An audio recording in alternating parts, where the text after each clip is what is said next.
BTS আমার লাইফে আসার আগে 7 শুধুমাত্র আমার কাছে একটা সাধারণ নাম্বার ছিল, আর এখন 7 আমার ফেভারিট নাম্বার হয়ে গিয়েছে।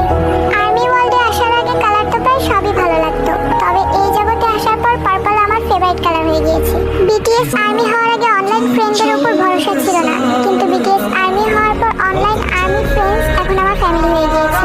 বিটিএস কে চেনার আগে সাউথ কোরিয়া নামক কান্ট্রিটার প্রতি আমার কোনো ইন্টারেস্ট ছিল না, কিন্তু বিটিএস আর্মি হওয়ার পর সাউথ কোরিয়া আমার ফেভারিট কান্ট্রি হয়ে গিয়েছে। বিটিএস কে লাইফে আনার আগে নিজেকে যে কোনো কারোর সাথে কম্পেয়ার করতাম, কিন্তু বিটিএস কে লাইফে আনার পর তারা নিজেকে ভালোবাসতে শিখিয়েছে। বাংটান ওয়ার্ল্ডে আসার আগে লাইফে প্রবলেমস আসলে ভয় পেতাম, ডিপ্রেশনে চলে যেতাম, কিন্তু বাংটান ওয়ার্ল্ডে আসার পর বিটিএস সেই সব প্রবলেমসের সাথে লড়াই করা শিখিয়েছে। Thank you so much BTS, আমার লাইফে এতগুলো চেঞ্জ আনার জন্য, আমার লাইফে আসার জন্য। You are such an angels of my life.